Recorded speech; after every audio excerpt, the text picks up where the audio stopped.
on broadband, we have 1 hour and 15 minutes for our debate because then we have to break for lunch. But I wanted to say that in the last 20 minutes we will make something different. Of course, I will tell you before. It's not that I wanted you to know that we will be having a different activity in the end. So I'm going to ask Teresita.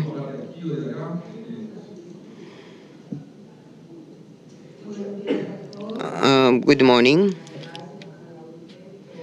I want to thank ITU for inviting us to talk about development of or digital development in rural areas. I want to thank the organizers. For me, it's the first time here, so I want to thank you. Bruno was talking about doing something different, and what I would like to do is to share with you what we are doing in Paraguay. We have Law 52 to preserve the right of all citizens to have access to and use telecommunications under the law and the applicable laws. We are trying to reach the remotest rural areas so that the population there have the same opportunity as those of us living in the urban areas. Paraguay doesn't have a very big population. We have a young population. 50% has is less than 30 years old. Actually, we have a very interesting situation in Paraguay. There are more smartphones than population. Though it is true that we are in 4G for 2 years now, people connect and use telecommunication systems and to improve connectivity. We want to contribute to health education and by providing connectivity, we can improve their education. In the 1700, 2100 band, we are in charge of coverage for social activities. I think the plan has given very good results because we have improved education.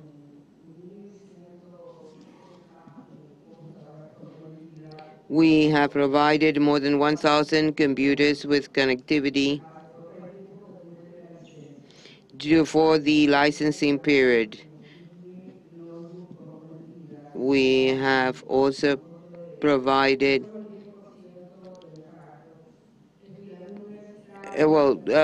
university students only pay 10% of the fee because it's very important for professors and teachers to be able to access telecommunications and teach their students. We also have telecenters for our schools, not only for the use of students, but also for the community as a whole, so that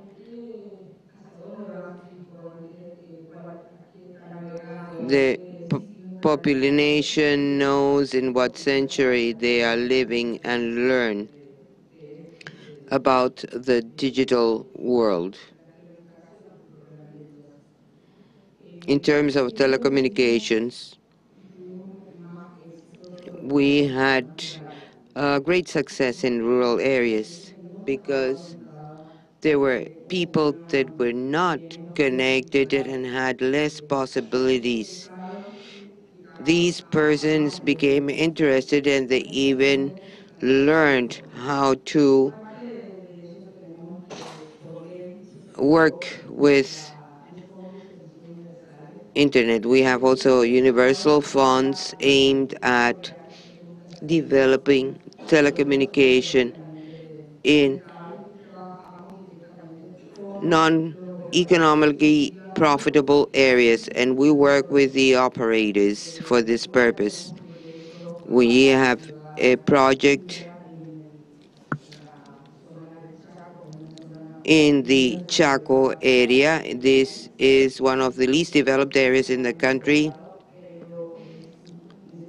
and we need to develop this area because this is a livestock breeding area.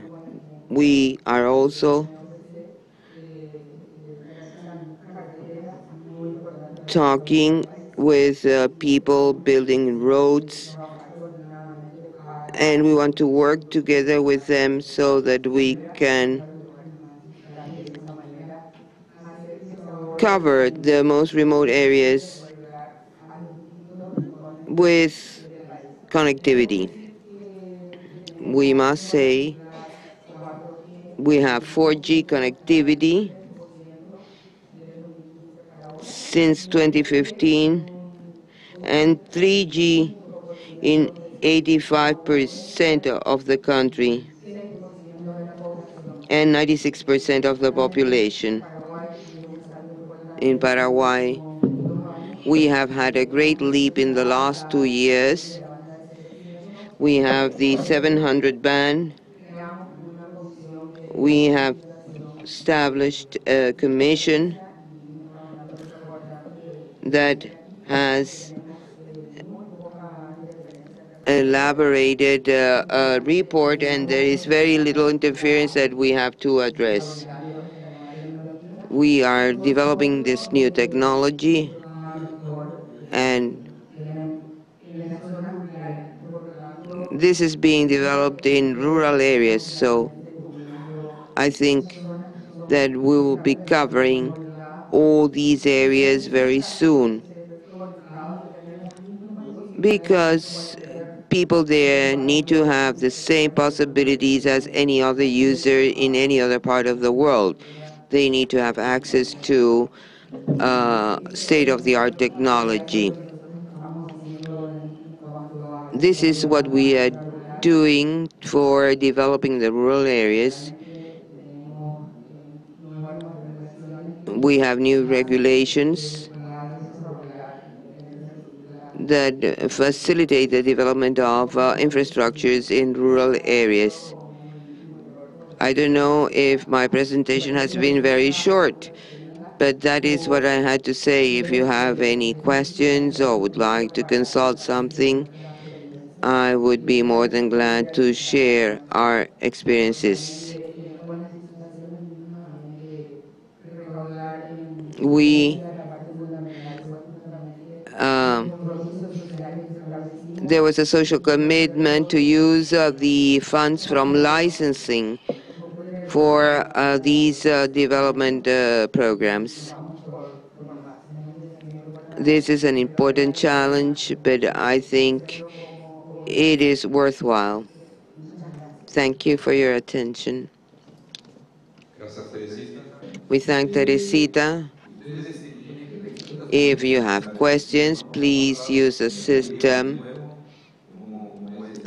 We will show the video again, how you can link to the page and make your questions. This is the video here, how you can make your questions.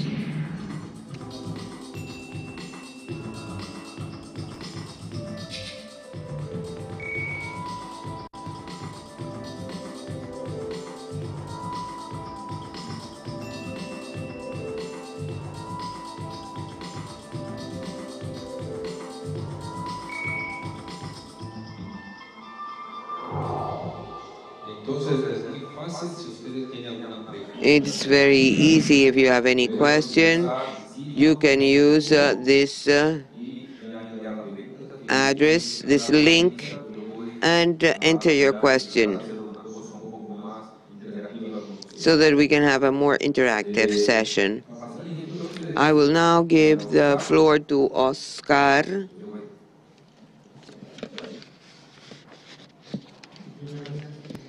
Thank you. Before I begin my presentation on CITEL,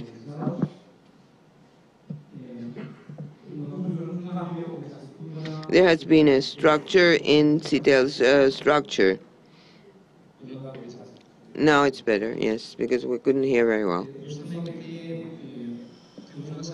We have an assembly we had an assembly in Argentina. We have changed the executive members of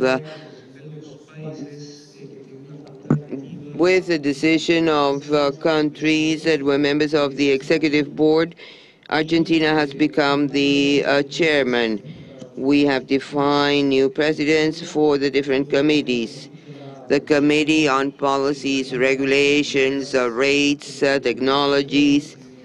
The president is Peru. In the case of the second commission or committee, it's Mexico.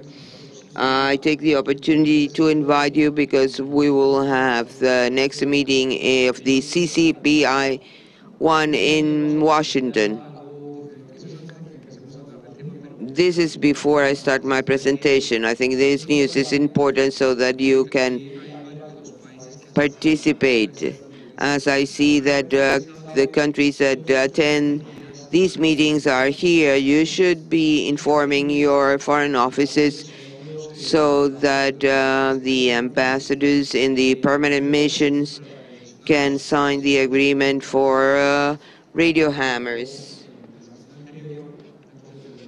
I think that was what we talked about in the previous session when the one-web presentation. When there is an emergency, radio hammers can help to disseminate information and can help the country in need. This requires a multilateral agreement among the countries. Last week we finalized the agreement. It's important for the ministries of foreign affairs to instruct ambassadors at the UN so that they can sign the agreement. These are important, this is important information. Many of the entities represented here are part of CITEL.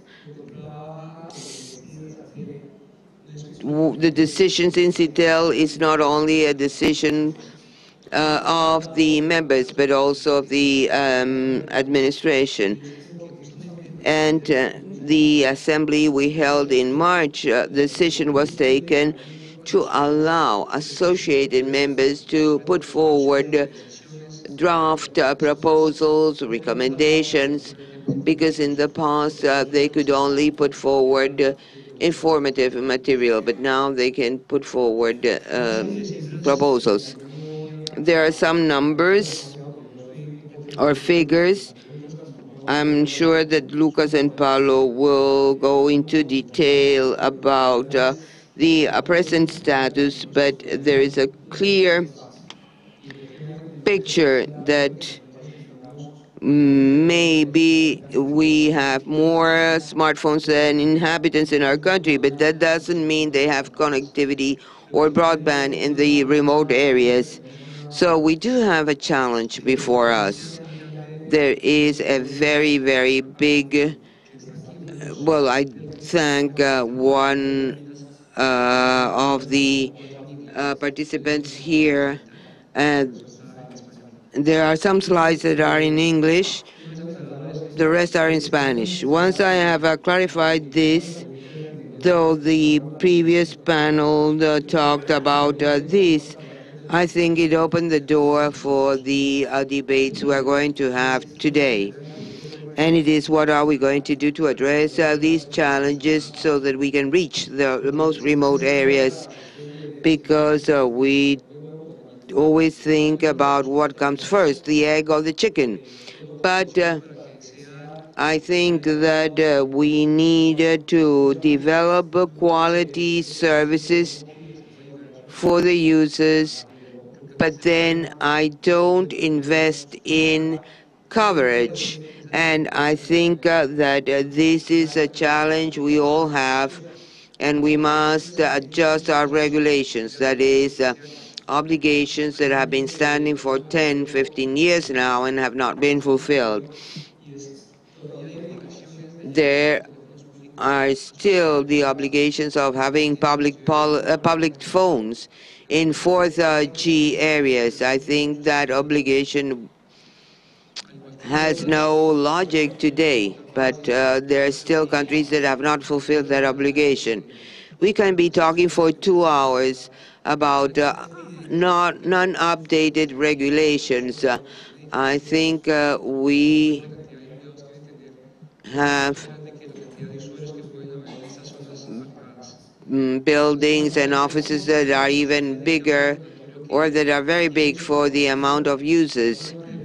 So these are things that have to be addressed by governments and entities.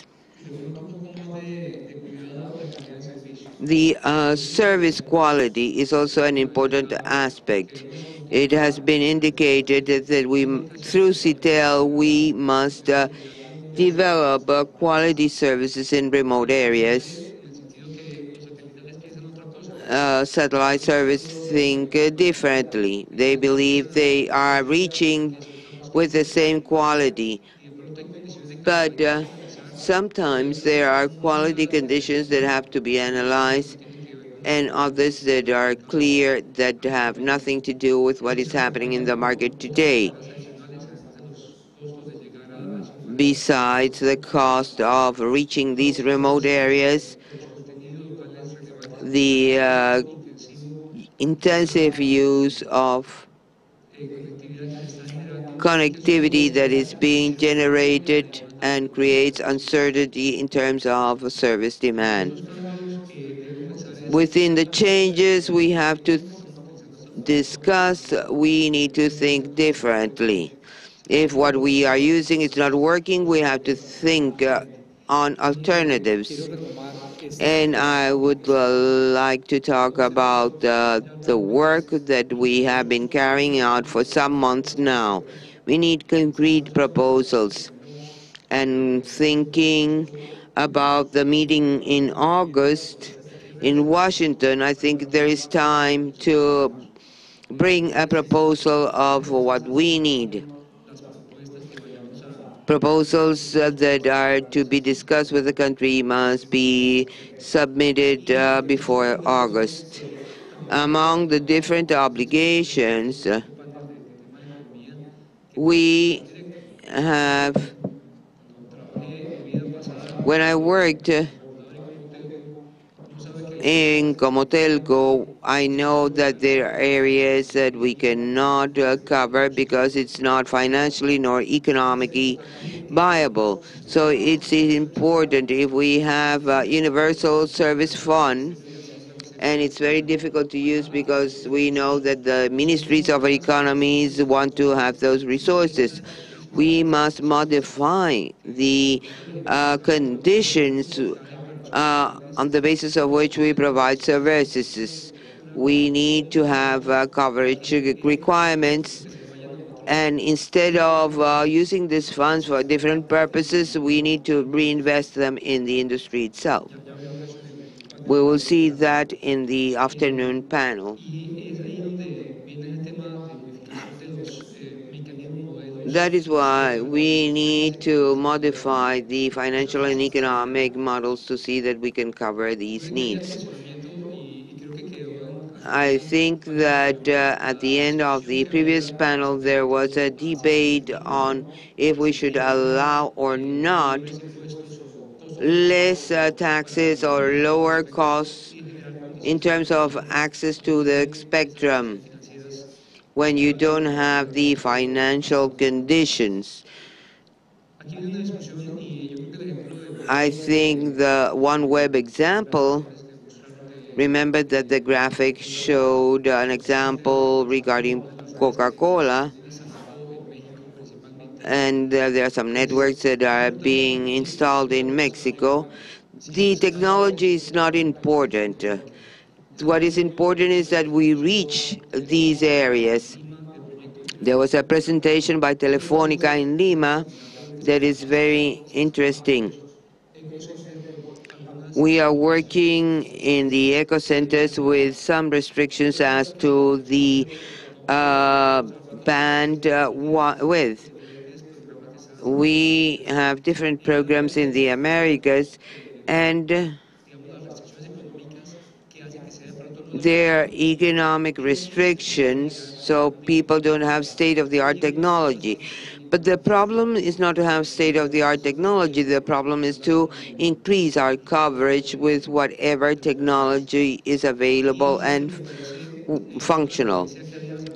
There has been an experience in the Americas. We talked about Mexico because 3 months ago there was a one-day forum to talk with the communities that have installed these networks.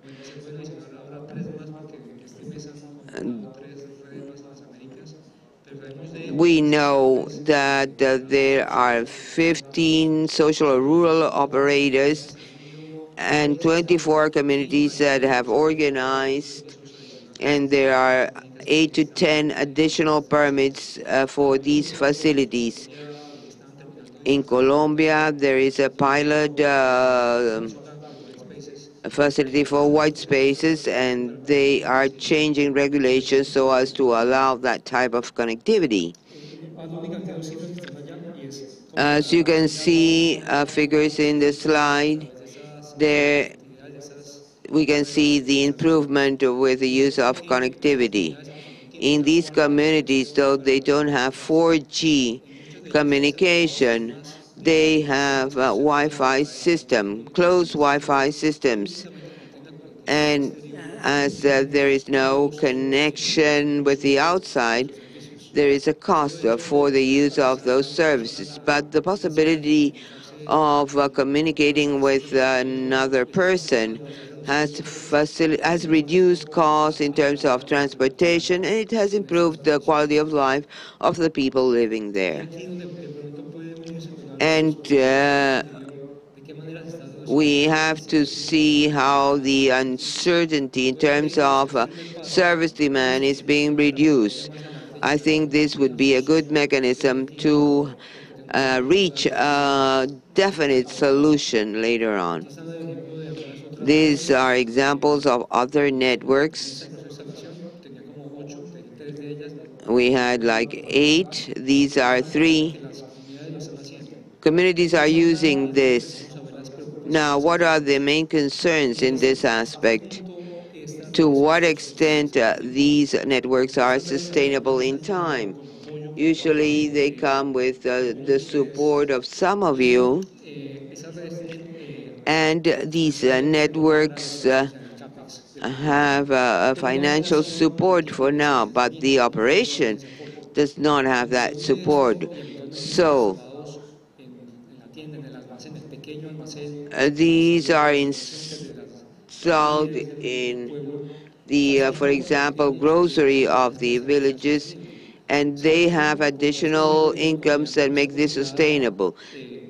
And when the community itself is involved, they try to assure the services. But you always have theft of solar panels, etc. But when the community is involved, they take care that this does not happen. So we can say that some conditions have improved, but some others have not. We have more than 30 networks that have been installed in the Americas, but we still need to improve some conditions.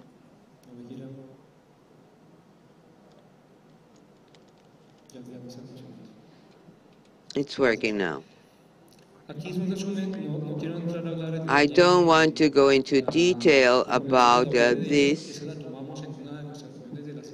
This was at one of the CITL meetings. This is a summary of we are trying to do with this recommendation, and that is what we took as a basis to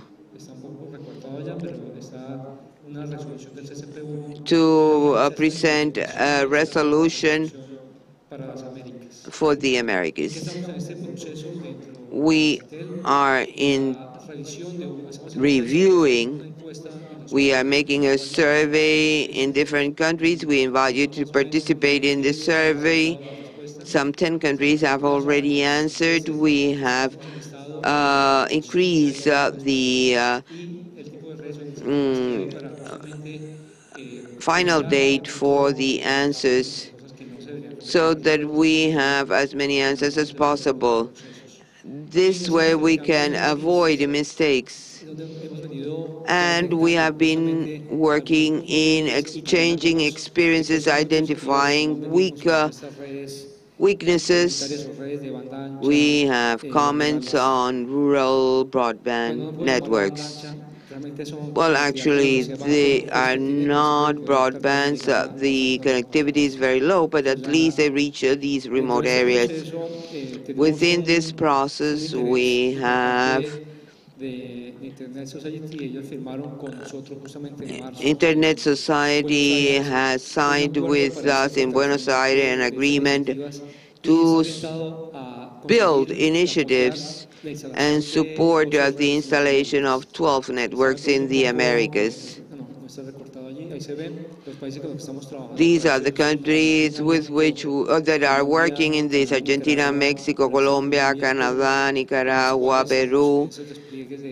We are deploying these types of networks. We are trying to see what are the regulatory changes required so that we can implement the project. We need to build capacity so that both the communities and the industry know how they can be involved in these initiatives. I want to close with, I want to give you some conclusions. What are we going to do next? We're going to discuss many aspects, but we need to give the first steps to a widened connectivity. With this, I want to conclude my presentation. Thank you. Gracias. Excellent presentation. Checking here the questions we have already. I will give the floor to Pablo now. And after Pablo, Teresita will answer questions. There are 4 questions about the Paraguay biddings for. So after Pablo's presentation, Teresita is going to answer some of the questions. After that, I will read the names of the persons who have made the questions. Till now, we only have questions for Teresita's presentation. So I invite you all, if you have a question, please place it. Con hashtag CLT2018. Vale, Pablo. Pablo, you have the floor. Morning. I want to thank the International Telecommunication Union for inviting me to be part of this panel. I also want to thank ETEXA, Mayra, its president, for the welcome and the organization of this Congress. It is a pleasure for me and for all of us to be here in Cuba, particularly in Varadero. I think we all agree on 80% of what has been said in this panel and the previous panel. So I'm going to talk about those things we do not agree upon so that we can generate some debate.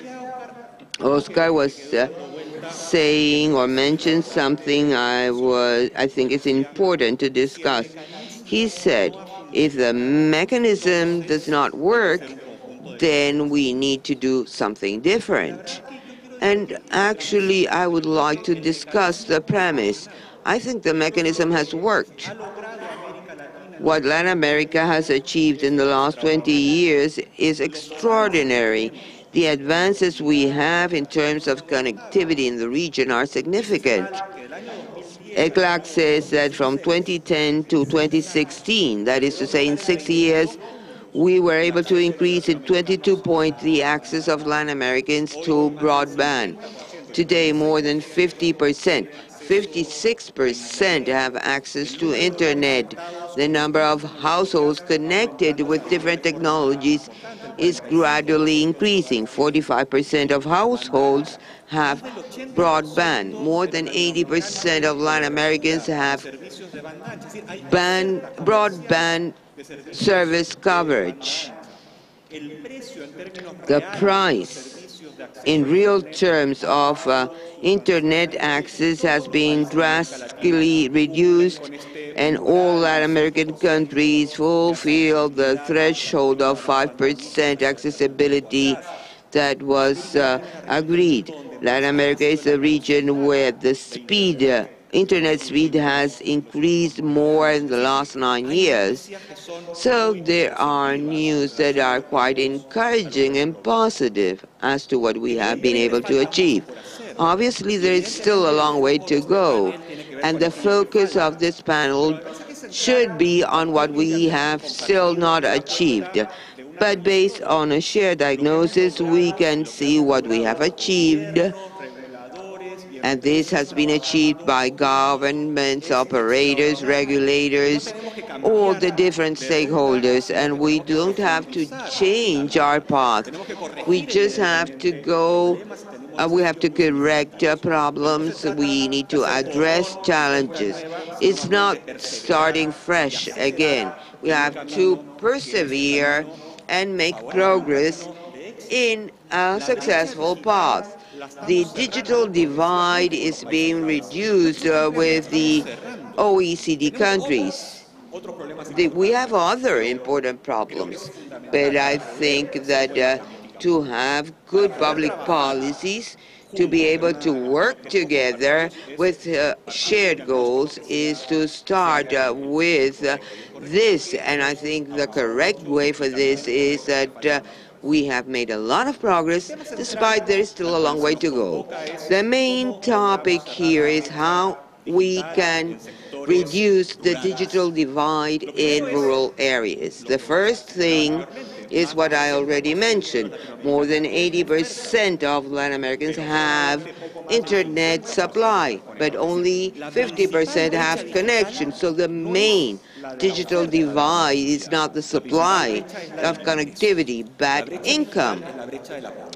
The digital divide here is poverty, and that is a stark reality. So, telecommunication instruments are not the most efficient to find solutions. They can contribute, but when we have problems that mean availability of the households, then we need other instruments, not only technology or telecommunications. So if we believe this is so, we need to expand infrastructure. We need to reach areas that have not been reached. And for this purpose, there are different elements that will favor an accelerated process of expanding coverage. We need investment, more investment with different technologies. We need a technological mixture, satellite, fiber, microwaves, 3G, 4G, 5G. We need investment for all this. And even beyond specific policies to attain rural coverage, we need policies to strengthen investment. That is the number one task. And of course, it's central to this to generate incentives to expand coverage and reduce costs in this process. I wanted to mention some elements I believe are central. Obviously, the radio electrical spectrum, probably the scope of where public policies is more important to reduce digital divide is the radio electric spectrum, and how this is allotted to favor these investment processes in the rural areas.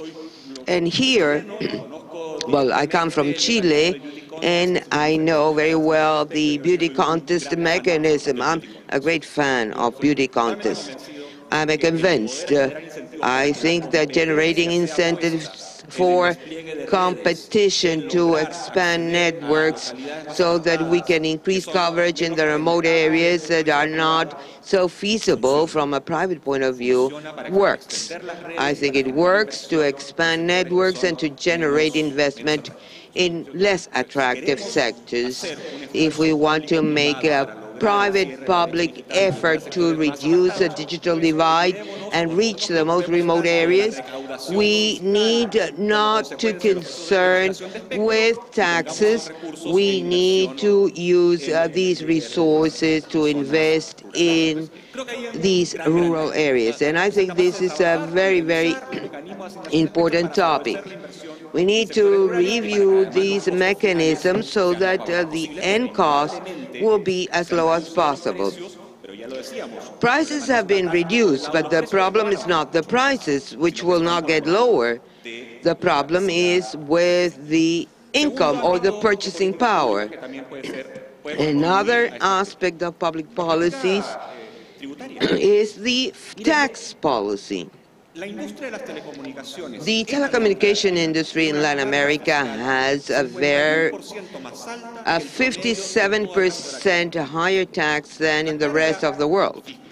The tax burden through different mechanisms in terms of the industry is higher than transportation, even higher than fuels. This means that the state, instead of privileging the development of telecommunication industry as a central aspect to have equal opportunities for wealth and objective equality, what it's doing in most countries is increasing taxes, high taxes. And I'm not saying here that telecommunications should not pay tax like any other industry. They have to contribute to the state budget. I think this is a central aspect. But we have to be reasonable. We have to be balanced, because it has been proved that expanding telecommunication, expanding connectivity will increase tax and will increase contribution. This means more economy and more tax collection. And this has been more than proven, and we have concrete cases in the region. So how do we rethink of the tax policy has a lot to do with attaining the objective of reducing costs and favoring investment. Third group, in terms of regulatory policies, so the conditions for deploying infrastructure. Here the role of the state is vital. The state can contribute with conditions, infrastructures, and means to expand networks, towers, fibers. And this is an important aspect, because it's increasingly difficult to install networks, towers, optic fibers, and I'm not only talking about regulations to favor deployment. The state has means, the state has roads, the state has infrastructure, that can be used by the industry so that we can reduce cost and favor deployment. This is a central aspect because what is happening in Latin America is that we have the lowest income levels by it's less than $10 a month. I think it's near to African levels. But we want to have Swiss infrastructure. So here there is a problem, obviously. So we have to be more realistic. We need creative solutions that will allow us to expand infrastructure. So regulations and contribution of the state is central. Fourth aspect, incentives for co-investment. Obviously, here we need voluntary mechanisms that will make companies agree without the threat of competition generating problems. Because when two companies agree to expand the network to a rural area, then somebody comes in and says there is a problem of competition. So we need adequate incentives to favor the deployment of infrastructures to less profitable sectors and help develop the adequate development of this. We can have many other elements in terms of supply. Here we have, or sometimes we confuse the higher interest with private interest. For example, moving from 2G to 3G and 4G. There are some sectors that say, look, we don't have to make this move because we will leave a group of the population without communication. So what we have to do from the point of view of public policy, we have to favor that transition so nobody is left behind. And of course, this is very important. If we can move from 2G to 3G, 4G, and 5G more quickly, then obviously this will favor digital inclusion and this process of reducing the digital divide. This is talking about the supply. I'm sure there are many, many other things, and I'm sure Lucas will talk more about this. But one thing is the supply, and something different is the demand. As I was saying in the beginning, we have socioeconomic restriction. Income is one of the main drivers that prevent the reduction of the digital divide. There is a high correlation between rurality and poverty. The population living in rural areas tend to be poorer, and here we are talking about the same thing. And here we need other type of public policy instruments that we have to discuss and evaluate.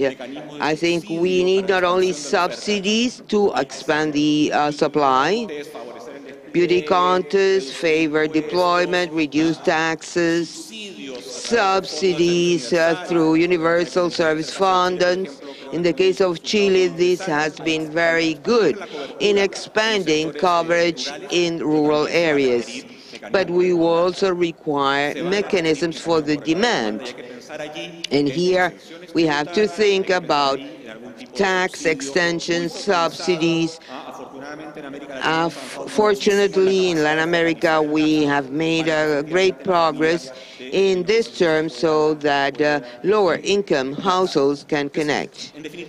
So, in sum, and with this I'm going to conclude my presentation, we've made a great progress. We have a story of success in Latin America. What we have to do now is to accelerate.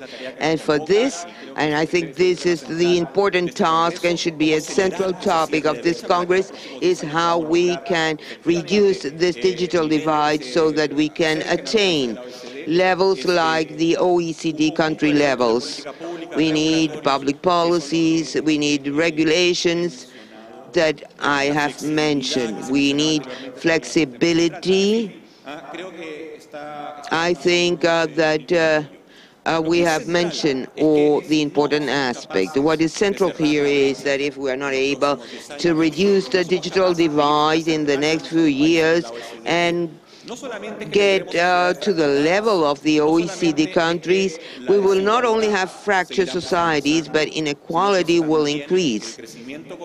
And economic growth in the region will not be compatible with the hopes of progress of the societies, because economic growth is increasingly depending on our capacity for productive transformation, and this is related to ICTs.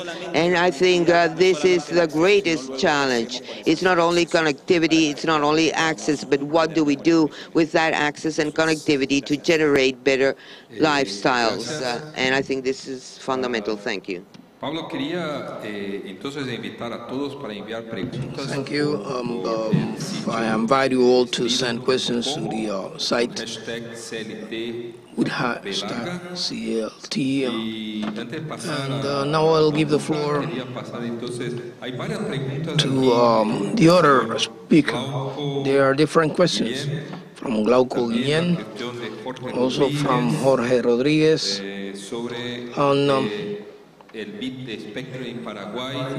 from Paraguay in regards to the 700 megahertz and 1700. That's something that we can also tackle. We can get on the issues of policies to accelerate the deployment of infrastructure.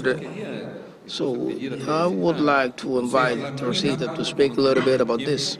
We don't have much time in terms of the relationship between 700 and 1700. That is very much connected to what Pablo is addressing in regards to the use of the spectrum to accelerate the current policies.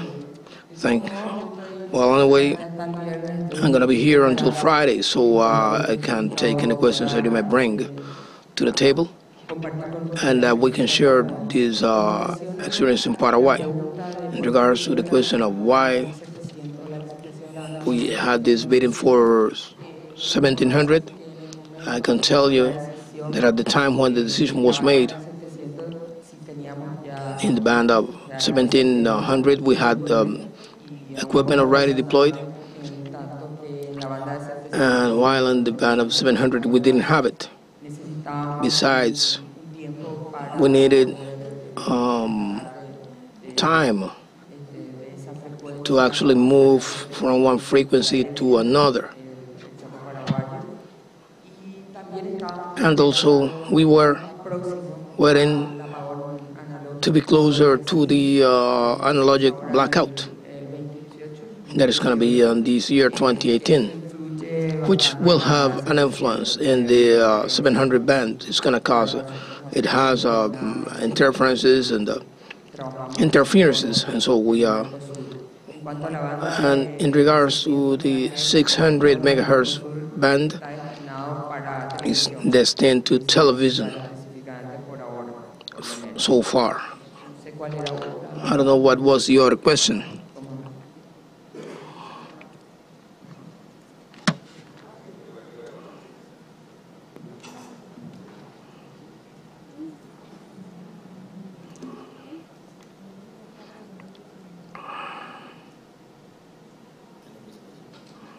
Is this a presentation? Oh, yeah, let me know.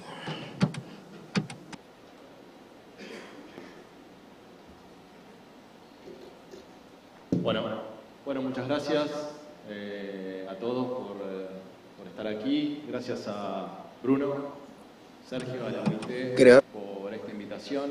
Thank you all for being here to ILO. Well, I would like to speak about the digital gap, digital divide closure in rural areas. Probably my ideas won't be better than yours, Paula, but I'll try to reinforce the ideas you mentioned before. Today, digital divide affects 3,800 millions of people. 1,200 of them, millions of them, are not covered in the broadband network. and most of these people are located in rural areas. As Paula said, not everything's not bad news. In Latin America, the 3G networks cover more than 90% of the population.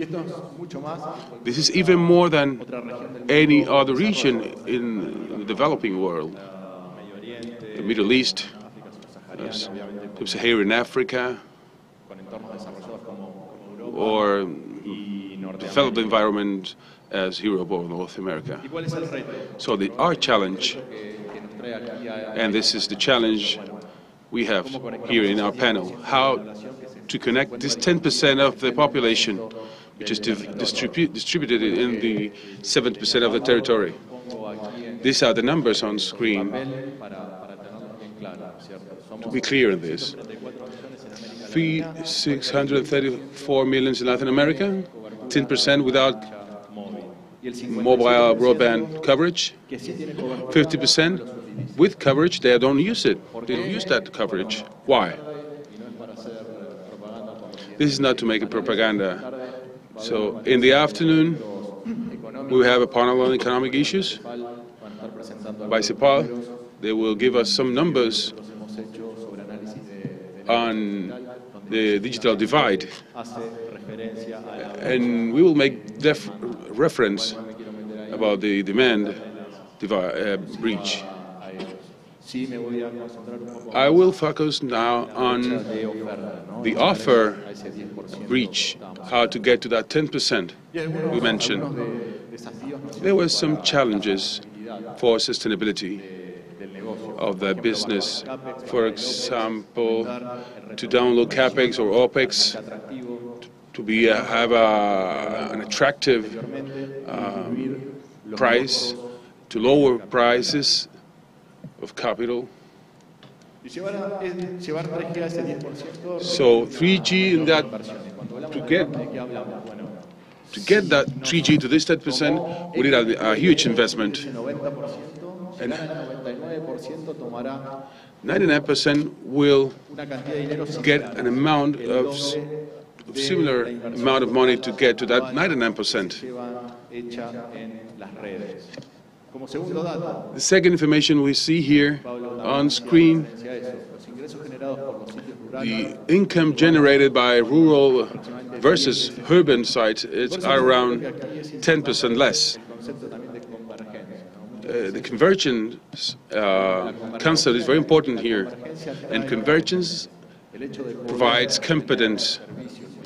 The fact of having convergent networks make possible to stimulate and generate additional incomes. That would take us to the third information here, reduction of costs, cost reduction, to get to rural areas that don't have service. So there are some problems with the taxes. There's also problems with the public objectives of the government in order to close the digital divide. For that reason, we put this on screen on a chart. First, we need a regulating framework to support investment in rural areas. And we launched in Barcelona in February this year a report on the digital divide close as a recommendation for the government.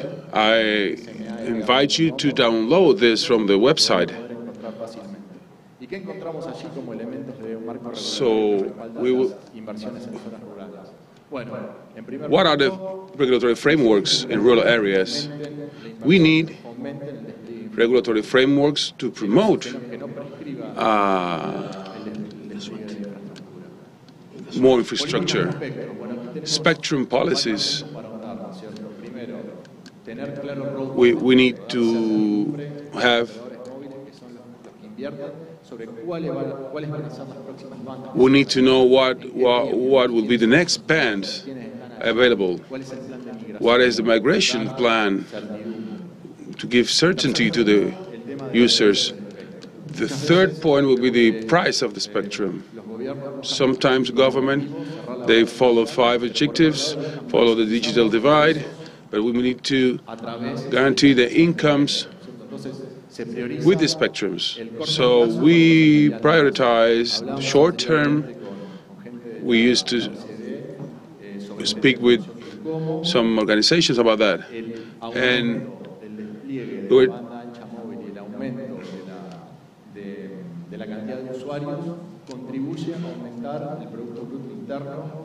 we were talking with some organizations about how the increase of the amount of mobiles and devices will increase the income of the companies.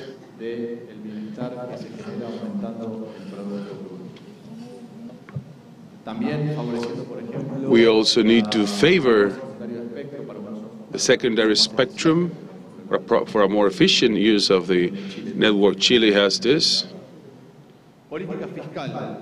Tax policy. This is another issue that we are exploring constantly. We have a program which specifically seek tax sustainability of the industry, and it focuses on tax policies. We have issued several reports on the best practices, tax practices, in terms of mobile industry. Is what Paula said before. It's important to 2 points. First, to generate incentives for the import of equipment for rural areas, and the second one, to reduce taxes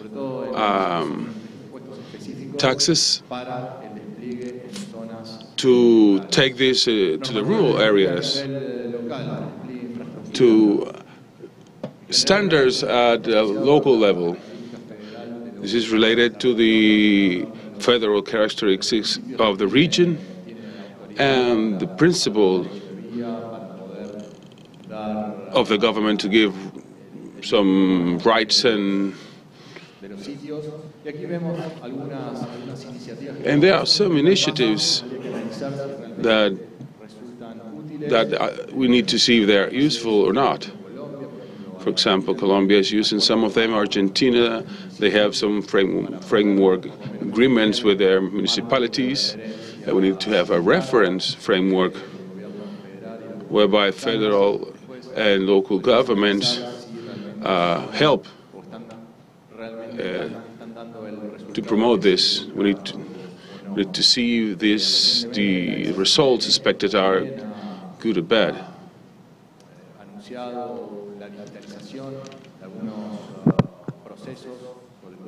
Also, some processes, digitalizations have been announced to make faster the availability of new sites. Finally, we have the infrastructure sharing, to share the infrastructure in places where this cannot be available.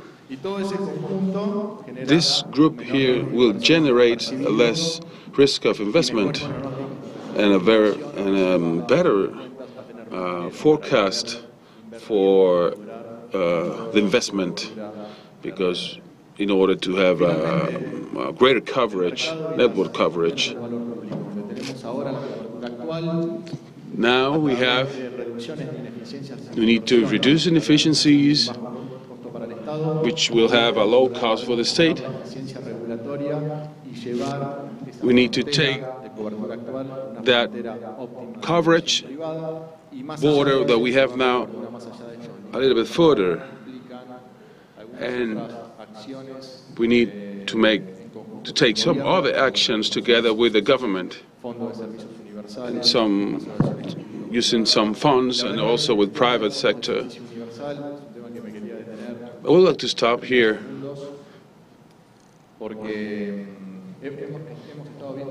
We have seen that in the region, the Universal Services Fund are not effective so far. In Brazil, recently, the court approved the federal government to use $3,000 million to use it. This won't help to deploy the infrastructure. At the end, it will become a specific tax that is applied to the industry. That was just 30 seconds I wanted to explain about this universal coverage. The previous panel also speak about this. We see some improvement. We need to find some improvement in this sector. Thank you for your time. And I give you the floor for questions.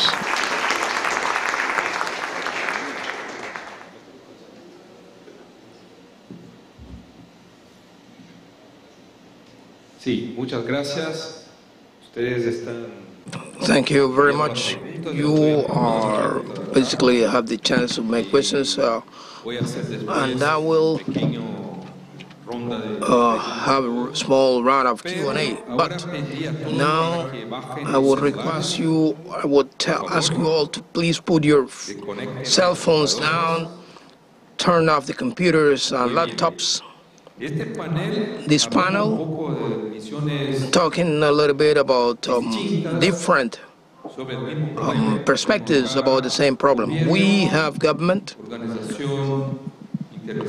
international organizations, we have the industry and service providers. We have a very well-structured panel with the relevant conditions that are necessary. Since we started this process with stakeholders since the year 2005. So it is always possible to use stakeholders together with the multilateralism. So I wanted to have a small exercise with you. Do you know the person that is next to you? Seated next to you. Do you know them? So you're going to meet these persons. So we have to talk a little bit. Some people speak English, others speak Spanish. So it's a 5-minute exercise because we have lunch now in a few minutes.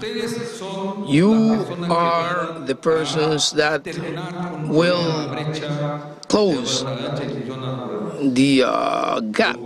You have 5 minutes to introduce yourselves to the lady or the gentleman that is next to you.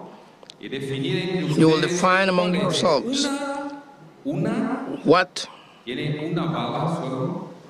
have just one bullet in the chamber. You have just one bullet in the chamber to solve this problem. You have 5 minutes to introduce yourselves, and I will give you the topics we have discussed. We talked about the spectrum. It's not a complex matter. We also talked about consumer regulations. We spoke about quality of service, continuity of service, promoting capacity building mechanisms, which is very good for content development, tax reduction. We talked about different models, financing, community networks, development banks. We talked about the fact that we are working okay, but we need to speed up. You need to accelerate the policies. Matters regarding the radio as electric spectrum, incentive to co-investment, and infrastructure sharing. We talked about the inconsistencies of some public policies and working towards investing, strengthening investment, having transparency and the predictability of regulations, which can strengthen private investment. You talk about infrastructure sharing and also the problems and other things that could be good for universal service. We discuss all these topics here. So in 5 minutes, you have chance to prepare a presentation, and you will send this to the site, the mechanism, and there is a voting process. So we will discuss with the panel members some of the most voted discussions that you could conduct among yourselves.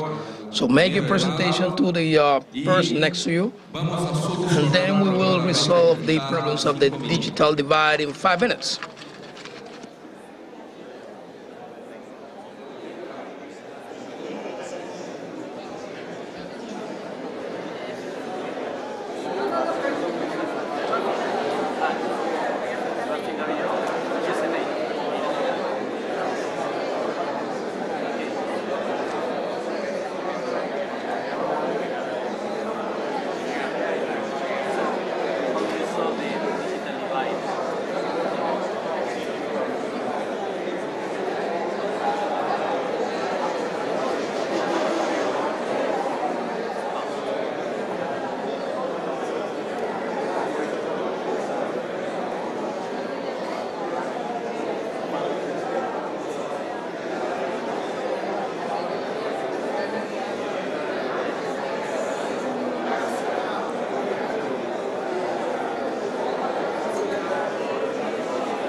Ya tenemos una solución.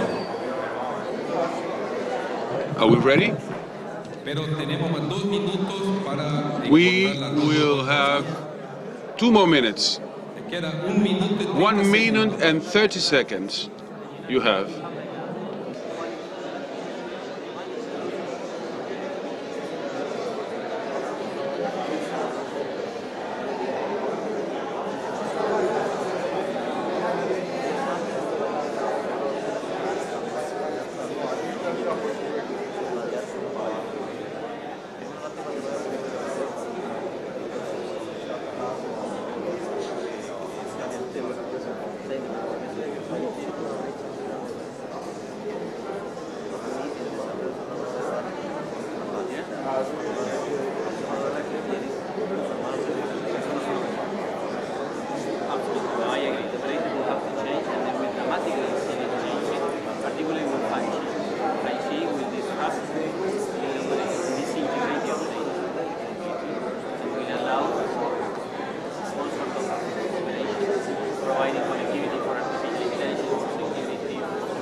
But you have to talk about in terms of millions, how many? Because in Trinidad, how many are 2 million.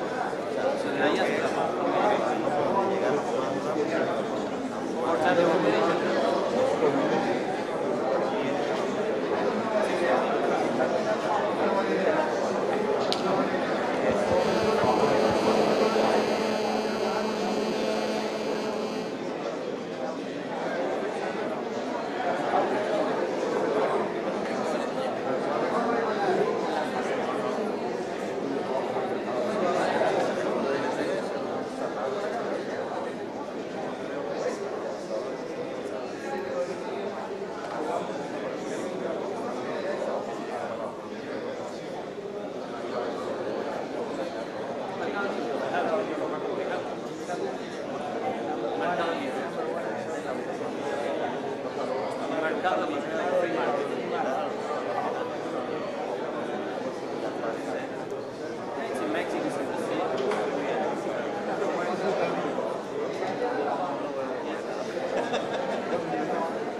Muy bien, entonces vamos a terminar. Agradezco mucho, estoy recibiendo aquí Thank you muchas all. contribuciones.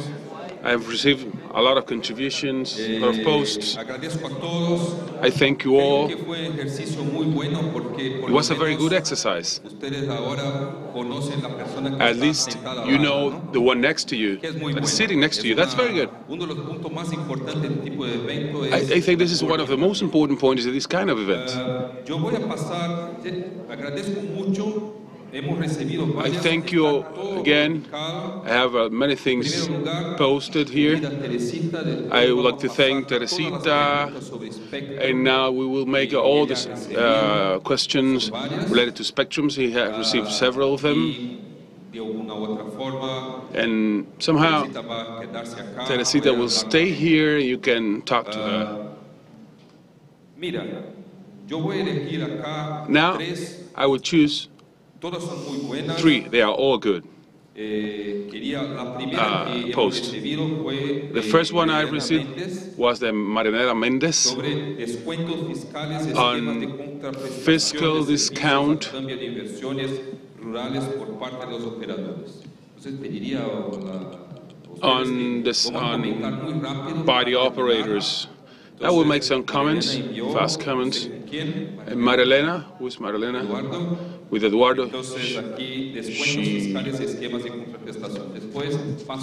Now we'll give the floor next to the rest of the panel members to make some comments. I have another comment here on the post. Omar de León, Jorge Torres, hierarchy on the information society in terms of health and other issues, and to include it in the government plans. I have received several posts here. All of these posts will be published here. We have a third one here. Chilean sent me one, which seems very good, but I think we will discuss too much. It's on. Vamos a dejar esto para otra discusión y podemos acá. Concerning the arms race. Vamos a ver aquí un último. We have another one here.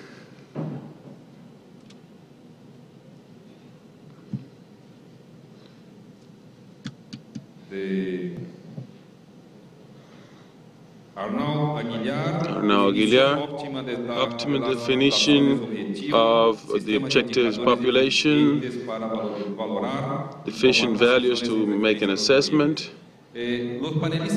Panel members are looking at these issues, and we will give 2 minutes to each one of them to make to prepare their answers. I think there are some very good ideas here. And in Paraguay, we have universal services, and we are focused on the rural areas where obviously this is not profitable, this is not cost-effective for the operators. And we have improved a little bit because of that dialogue we have made with these operators. And we have expressed the interest of the users. We still have a lot of things to do. We still have some deficiencies that we need to solve. And para nosotros es muy incipiente, pero sí estamos preocupados y ocupados en el tema. Hemos tenido una capacitación, formamos un grupo, un equipo para trabajar justamente. We need to form a group to work on this. And las demás consultas, pero sí. Yes, we are still concerned in terms of this issue. Paraguay, according to survey is one of the countries that use social networks greatly, and users are asking for more speed, and we forgot about those times in which we didn't have more speed. We are now focused on this kind of issues, mainly education, health, and safety and security. This is the road we are taking, and in order to take the 700 ban, and we are focusing on university students so that they have enough information for their studies. And we are trying implementing 4G free for the universities in order to empower them. I'm sorry if I didn't answer all the questions made. Thank you.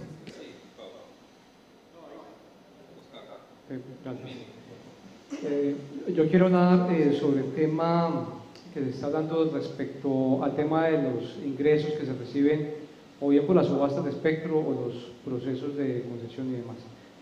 So I wanted to talk about issues related to the tenderings of the spectrums and the biddings on the matter.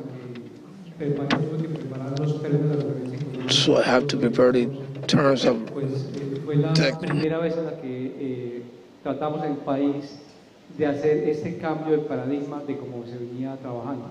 y que no fuera solamente un tema recaudatorio, sino de mirar condiciones que permitieran el despliegue de infraestructura en el país. Entonces yo creo que en ese sentido lo primero que tiene que pasar para que funcione es la disponibilidad, el querer por parte de la administración, de los que están allí tomando las decisiones, que se haga ese cambio. Siempre hay normas, siempre hay cosas que cambiar, pero si está el interés se puede. Entonces, digamos que es el primer elemento fundamental para que se pueda dar ese cambio, ese paso. Lo segundo es, ¿por qué razón? So, why do I consider that it is a matter that can help in assisting from the institutional point of view? Take into account the time to be employed. If the government, how much we could save if the government would use these technologies in a more efficient way. Let's think that all these resources are used properly. While the bidding process is started, and you get into all the different mechanisms to be established, obviously that amount can be reinvested, and the whole thing can take up to 2-3 years. So it is easier and faster if you can go directly to the selection processes. So it's basically to try to prevent going around and around to find a solution. So we need to find ways to ensure that we can bring about a positive change on matters. Briefly, the truth is that, in my view, there are no single or one solution fits all solutions. The reforms are all valuable ideas, important ideas, but there is not a silver bullet. What we need, on the opposite, is an agenda that is better, so I can get back to what has been said about the coherence, consistency in policies. This is central. Obviously, there is need of a political will. We need leadership. We need an agenda that is consistent, that aims at the same direction, and all the public elements are aimed at investment, at reducing costs, and favoring inclusion. And not what happens in many countries, there is a deep contradiction between the discourse, the policies, and what actually takes place in terms of the public-private relationship to actually attain the goals. For the next panel, I will not sit next to Pablo because he will cut my ideas. He'll take the ideas that I will. So the political will, so that all the government lines are aligned. An example of this, countries in the region with a recent tax reform for the industry, and just later the spectrum channels are increased, and it has an impact in the industry. So since there is not an alignment of all the relevant stakeholders that can provide certainty and predictability.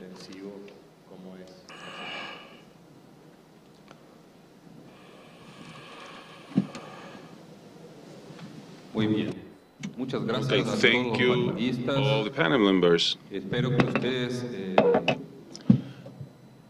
han gustado de esta I hope you presentación. like this Gracias presentation. por la participación. Nosotros de la Thank you for your UNIT, de la participation. Unión We Internacional from de the Comunicaciones, telecommunication mucho estar aquí con ustedes, discutir. Creo que como he dicho Latin American al inicio Congress, Latin Communication, I thank you. And as I said from the very beginning, lo mejor salimos de acá con ideas y con the best personas, thing will con be contactos para que podamos discutir. to have some contacts for the Entonces, quería people agradecer and de some nuevo new a los ideas panelistas. Creo to que implement. Sergio va I thank you a, again. después que The Sergio decir algunas will demostraciones later prácticas give sobre some el practical almuerzo, information sobre esto. on the lunch. Pero antes de terminar, Before quería we agradecer move on en especial and a ustedes And I would like to say thank you, and I would like to thank you all for helping in this exercise.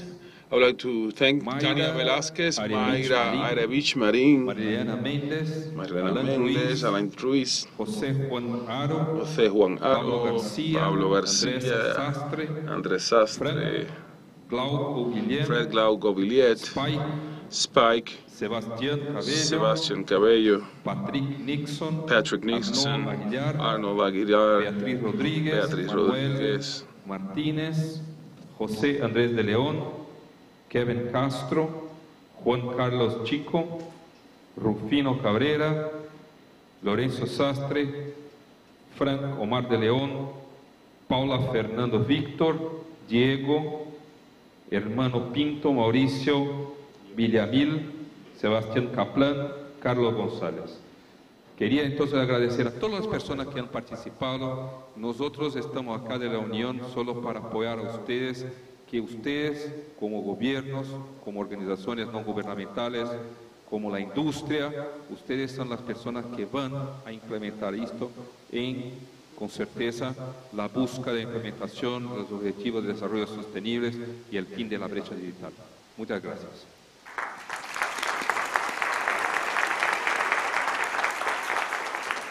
Solamente para decirles que aparte de contribuir con la información y de todos los panelistas, también los vamos a ayudar a mantener la línea, y así que los invito a volver a las 2 de la tarde para la siguiente sesión. Vayan, comen algo livianito, rápido y vuelven.